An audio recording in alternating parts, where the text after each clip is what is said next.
Fala aí, pessoal, como é que vocês estão? Tudo bem? Bom, muito bem. Agora o que a gente precisa é o seguinte: a gente precisa ver como que essas duas coisas funcionam, como essas duas coisas conversam, tá? Então agora eu tenho aqui uma realimentação estática dos estados observados. Então eu estou usando os estados observados para fazer a realimentação deles. É exatamente o que essa figura está mostrando. Eu tenho o meu sistema, planta, com as suas matrizes ABC, tenho a entrada e a saída desse sistema. Aí eu preciso dos estados para fazer a realimentação estática de estados. Ou seja, eu preciso desse menos K, que seria o X, mas o X eu não tenho. Então eu vou ter que usar um observador de estados para me entregar esse X-til, que é a observação, que é a estimativa dessas variáveis de estado. Como que eu faço isso? Eu pego o sinal do meu sistema e comparo com o sinal de saída do meu observador. Isso vai me gerar um erro que eu vou realimentar com um ganho de observação que eu calculei para o meu observador. Isso vai me gerar um novo conjunto aqui de vetores, né? Que eu vou comparar, ou que eu vou somar junto com a saída do meu BU, né? Que é a matriz B do meu modelo multiplicado pela entrada, que eu também estou aplicando na planta, e isso aqui vai entrar nesse sistema aqui de forma a reduzir o erro dessa saída, que vai fazer com que o erro entre a representação, ou o vetor de estados estimado, e o vetor de estados reais sejam o mais próximo de zero possível. Aí, uma vez que eu pego esse x-til, que é o meu vetor estimado, aí sim eu aplico na matriz K de realimentação estática de estados e fecho a malha. Ou seja, são duas malhas. Tem a malha de controle, que é a parte de cima, e a malha de observação, que é a malha de baixo. E aí, naturalmente, o meu observador de estados ele tem que ser mais rápido do que o meu controle. Tá? Ele tem que prover esses estados mais rápido do que o controle precisa. Tá? Obviamente, aqui eu preciso considerar que o meu sistema, planta, ele é controlável e observável. Controlável, porque se ele não for controlável, eu não consigo fazer a realimentação estática de estados. E observável, porque ele precisa ser observável para eu conseguir estimar os estados desse sistema. Tá? Então, o que a gente precisa ver agora é qual é o impacto que essa estimação dos estados vai ter sobre o desempenho da malha fechada.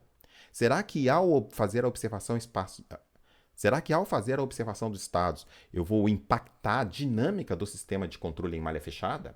Tá? Para ver isso, a gente vai de novo pegar a representação em espaço de estados e vai trabalhar com essas duas partes, a realimentação estática dos estados e a observação desses estados. Então eu tenho um x ponto igual a ax mais bu, y é igual a cx. Aí eu vou pegar esse formato aqui e vou colocar minha realimentação estática de estados observados. U é igual a menos kx chapéu, que é o que eu tenho. Só tenho os observados. Quando eu pego esse U menos kx chapéu e coloco nessa expressão, eu consigo fazer aqui alguma álgebra mostrando que o x ponto da minha planta, né, ele é igual a menos bkx da planta, mais o b vezes k que é o erro entre o vetor de observação e o vetor real de estado da minha planta, tá?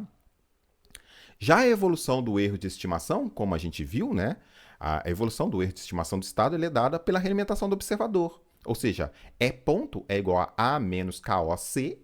Isso vem, naturalmente, da nossa formulação do observador em espaço de estados, que a gente mostrou no vídeo anterior. Dá um pulo lá para você dar uma olhada. Então, se eu juntar essas duas expressões, ou seja, se eu juntar a expressão desse x ponto e juntar a expressão desse e ponto, eu consigo fazer uma representação aumentada de como essas duas variáveis de estado elas evoluem ao longo do tempo. Então, eu consigo colocar aqui x ponto e e ponto, formando um vetor de evolução dessas duas variáveis, ou desse conjunto de variáveis, né? Isso vai me dar uma matriz A aumentada A menos BK, BK 0, A menos KOC. Note que essa parte aqui é referente à representação ou à realimentação estática de estados.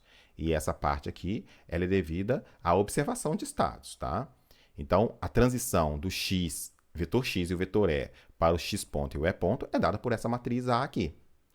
Para a gente calcular os autovalores dessa matriz aumentada, a gente simplesmente aplica lá como que a gente faz para calcular esses autovalores.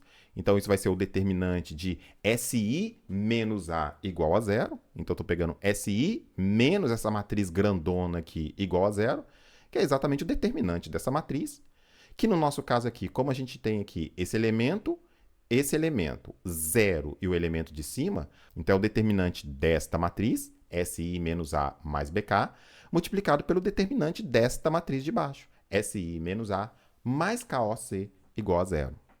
E aqui o que a gente acabou de mostrar? Que quando a gente faz a realimentação estática dos estados observados, a gente nota que os polos da realimentação estática de estados, eles não são afetados pelos polos da minha dinâmica de observação. São polos distintos. Então, os polos que eu calculo usando o K, que é a realimentação estática de estados, eles são desacoplados dos polos que eu uso para fazer o meu observador de estados. Isso é o que a gente chama de princípio da separação. Ou seja, os polos da observação não afetam os polos da malha fechada, da malha de controle por realimentação estática de estados. E, portanto, o fato de eu estar fazendo o meu observador, se eu fizer um observador que é estável e o meu sistema de controle de realimentação estática de estados ele também for estável, eu garanto que o sistema como um todo ele também é estável. Então, se cada uma dessas partes eu projetar para que ela seja estável, o todo também é estável.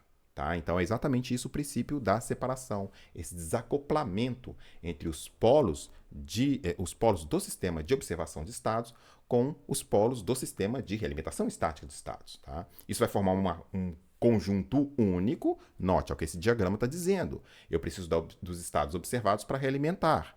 E ao realimentar, eu gero a saída que eu uso para estimar os estados.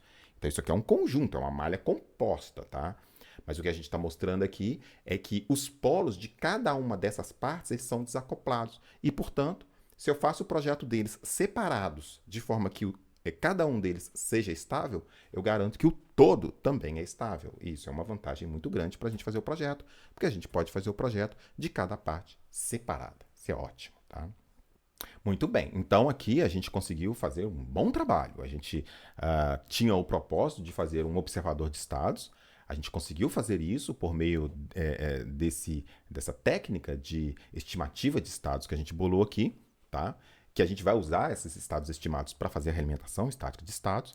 E a gente conseguiu mostrar também que quando eu faço a malha ou o sistema observador de estados, se eu projetar o meu sistema observador de estados estável, essa estabilidade não vai afetar a estabilidade da realimentação estática de estados que eu já tinha feito. Basta que eu faça as duas partes estáveis, que o conjunto também vai ser estável, tá?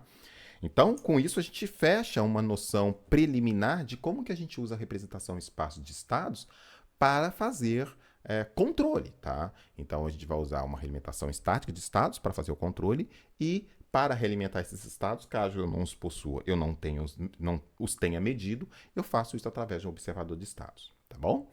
Bom, é isso aí. Espero que essa visão geral de realimentação estática de estados e de representação em espaço de estados ajude vocês aí nos interesses de estudo e profissional de vocês, tá bom? Grande abraço, até a próxima. Valeu, tchau, tchau.